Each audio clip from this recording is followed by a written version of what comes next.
Hello everyone, welcome back to organise learning channel. अगर आप मेरे चैनल पर नए हैं तो चैनल को सब्सक्राइब करें, वीडियो को एंड तक ज़रूर देखें और अगर आपको वीडियो अच्छी लगे तो वीडियो को लाइक शेयर और कमेंट करें। तो आज की इस वीडियो में हम डिस्कस करने वाले हैं जो डीओई दिल्ली की तरफ से हिंदी का हमारे पास सैम्पल पेपर हमें दिया गया है, प्रैक्टिस पेपर। उसके कुछ क्वेश्चन हम पिछले वीडियो में डिस्कस कर चुके हैं, तो अब उसके आगे के क्वेश्चंस हम इस वीडियो में डिस्कस करते हैं। तो क्या क्वेश्चन हमें दिया गया है, निम्नलिखित काव्यांश को ध्यानपूर्वक पढ़िए और पूछे गए प्रश्नों के उत्तर लिखिए। तो ये एक कविता का अंश लिया गया है, तो इसको बहुत ध्यान से हमें पढ़ना है और फिर इसी पे बेस्ड जो क्वेश्चंस हैं उनके हमें आंसर्स देने हैं। क्या है, कर नहीं सकते हैं कभी मुंह से कहो न यार, कि हमें मुंह से कभी क्या नहीं कहना चाहिए कि हम कर नहीं सकते हैं। क्यों नहीं कर सकते उसे सोचो यह एक बार, हम उसको क्यों नहीं कर सकते उस काम को, ये सोच कर देखो आप एक बार।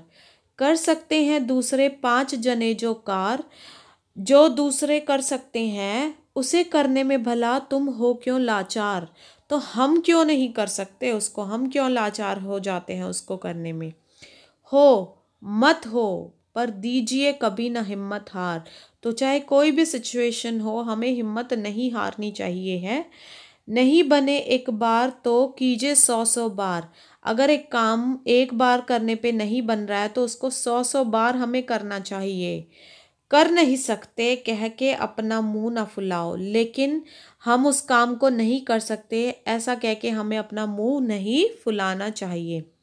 ऐसी हल्की बात कभी जी पर मत लाओ।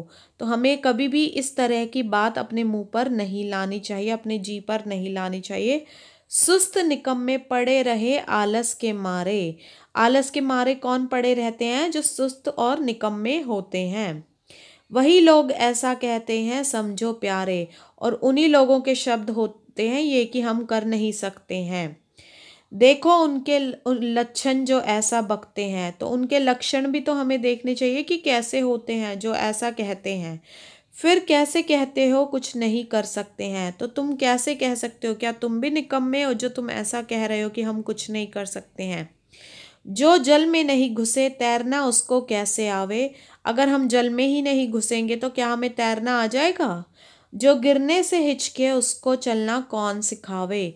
और अगर हमें गिरने से डर लगता रहेगा तो क्या हम चलना कभी सीख पाएंगे। जल में उतर तैरना सीखो, दौड़ो सीखो चाल। हाँ, तो हमें तैरना सीखना है तो उसके लिए हमें जल में उतरना पड़ेगा, और दौड़ना सीखना, दौड़ने के लिए हमें चाल सीखनी पड़ेगी।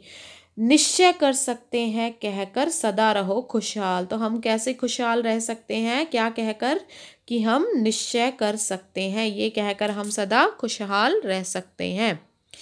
अब देखते हैं इस पे बेस्ड क्वेश्चंस। तो क्या है पहला क्वेश्चन, कवि मुंह से क्या नहीं कहने की बात करते हैं। तो क्या बोला है उन्होंने कि हमें क्या बात नहीं कहनी चाहिए मुंह से, कि कर नहीं सकते, ये हमें कभी नहीं कहना चाहिए मुंह से। ठीक है, कर नहीं सकते ऐसी बातें कौन करते हैं। तो ये जो बातें होते हैं कि हम नहीं कर सकते, तो ये बातें कौन करता है, तो ये करते हैं निकम्मे। ठीक है, कवि क्या सोचने के लिए कहते हैं। कवि क्या कह रहे हैं कि क्या सोचना चाहिए हमें, कि हम क्यों नहीं कर सकते कुछ काम। कि हम ये तो बोल देते कि हम नहीं कर सकते, लेकिन हम क्यों नहीं कर सकते, हमें ये भी तो सोचकर देखना चाहिए। अगला पार्ट क्या दिया गया है, तैरना सीखने के लिए क्या करना होगा। तो हमने देखा कि तैरना अगर सीखना है तो उसके लिए हमें जल में उतरना होगा। बगैर जल में उतरे क्या तैरना सीख सकते हैं हम। अगला है, क्या कहकर आप सदा खुशहाल रह सकते हैं। तो हम क्या कहेंगे कि हम सदा खुशहाल रहें, कि निश्चय कर सकते हैं, कि हम भी निश्चय कर सकते हैं। अगर हम ऐसा कहेंगे तो हम सदैव खुशहाल रह सकते हैं। ये इसका अथवा वाला पार्ट है। ये मतलब दो, एक ही क्वेश्चन के दो पार्ट दिए गए हैं और अथवा करके है, यानी कि आपको कोई भी एक पार्ट, या तो ये वाला काव्यांश या जो अब पढ़ने वाले हैं हम, या तो ये वाला आपको सॉल्व करना है। ठीक है, तो हम दोनों ही देख लेते हैं पार्ट्स इसके। अगला जो अथवा का दूसरा पार्ट है उसमें क्या दिया हुआ है, ये भी कविता का अंश है। क्या दिया गया है इसमें, है जन्म लेते जगह में एक ही, कि हाँ सब जो है एक ही जगह पे जन्म लेते हैं। एक ही पौधा उन्हें है पालता, एक ही पौधा उनको पालता भी है। अब मान लीजिए दो तरीके के लोगों की बात हो रही है यहाँ पर, अच्छे और बुरे लोगों की। तो वो एक ही जगह पे जन्म ले रहे हैं, अच्छे भी और बुरे भी, और एक ही जो पौधा है उनको पाल रहा है। ठीक है। रात में उन पर चमकता चांद भी। तो ये देखो एक पौधे का एग्जाम्पल देकर बताया जा रहा है दो तरीके के लोगों को, कि एक ही पौधा उनको पालेगा जो वो जन्म लेते हैं एक ही जगह पर, और उन पे चांद भी जो है उन पर चमकेगा, दोनों पर ही चमकेगा। जो ये एक पौधे ने ये दो पाले हैं, तो चांद जो है दोनों पे ही तो चमक रहा है। एक ही सी चांदनी है डालता, अब जो चांद चमकेगा तो दोनों पे चांदनी भी तो एक ही डलेगी ना। ये तो नहीं है ना कि एक पे ज़्यादा डल जाएगी एक पे कम डलेगी। मेह उन पर है बरसता एक सा, उन पर मेह भी एक सा ही बरसता है। जो बारिश होती है तो अगर वो इस पर पौधे के एक पार्ट पर इस पर पड़ रही है तो इस पे भी उतनी ही तो पड़ेगी ना। एक ही उन पर हवाएं हैं बही, हवा भी जो है पौधा है, पौधे के दो पार्ट है तो दोनों पे एक ही जैसी तो हवा लगेगी ना। पर सदा ही है दिखाता है हमें, लेकिन एक चीज़ ये फिर भी हमें क्या दिखाता है, ढंग उनके एक से होते नहीं। कि पौधे के दो पार्ट हैं, उनमें से एक का ढंग दूसरा है और दूसरे का ढंग दूसरा है, ये कभी भी एक से नहीं होते।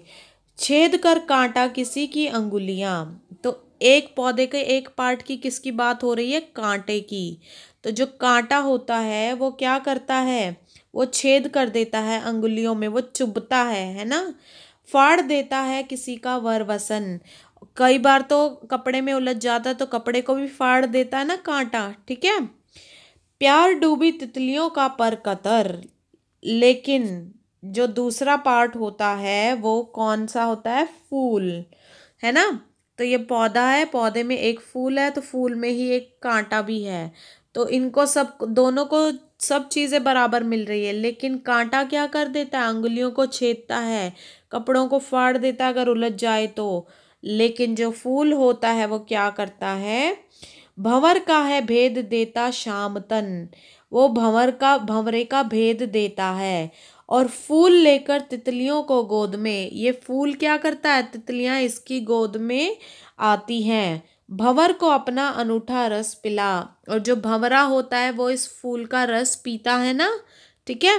तो देख लो कि एक पौधे का ही पार्ट होता है, फूल भी और कांटा भी, लेकिन कांटा चुभता है जबकि फूल क्या है, वो तितलियों को भी और भंवरों के लिए भी कितना अच्छा होता है। निज सुगंधों और निराले ढंग से, और फूल में क्या होती है, खुशबू भी तो होती है सदा देती कली का जी खिला।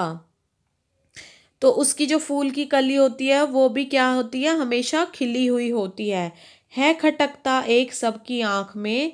लेकिन जो कांटा होता है उसको देखकर सब लोग की आंख में खटकता है ना कांटा। दूसरा है सोहता सुर शीश पर, और वहीं दूसरा अगर फूल की हम बात करें तो फूल हमें इतना सुगंधित लगता है कि हमारा मस्तिष्क पर उसको छूते हैं हम, है ना। किस तरह कुल की बड़ाई काम दे, जो किसी में हो बड़प्पन की कसर। तो देखो दोनों एक ही कुल के यानी कि एक ही पौधे के अंश हैं दोनों, फूल भी और कांटा भी, लेकिन एक कितनी बड़ाई लेता है, वहीं दूसरा जो है ये जो कांटा है ये सबको खटकता है। ठीक है। तो ऐसे ही ये एक ही परिवार में अगर दो तरीके के लोग हैं, एक सज्जन और एक दुर्जन, तो उस तरीके के लोगों के बारे में इसमें बताया गया है एक फूल और कांटे का एग्जाम्पल लेकर। ठीक है। तो देखो इसके बेस्ड क्वेश्चंस देखते हैं हम। किसी की अंगुलियां कौन छेद देता है, तो किस चीज़ से छेद हो जाता है अंगुलियों में, हमने अभी पढ़ा वो होता है कांटा। भंवरे का शरीर किस रंग का होता है, तो देखो हमने पढ़ा है ना कि कौन सा रंग होता है हमारे भंवरे का। तो जो भंवरे का रंग होता है, देखो यहाँ पर भंवरे का है भेद देता श्याम तन, श्याम मतलब काला। ठीक है। तो इसलिए भंवरे का शरीर किस रंग का होता है, काला। तितलियों को गोद में कौन लेता है, तो कौन लेता है, ये होते हैं फूल। ठीक है। फूल भंवरे को क्या पिलाता है, तो क्या निकलता है फूल से, वो होता है रस।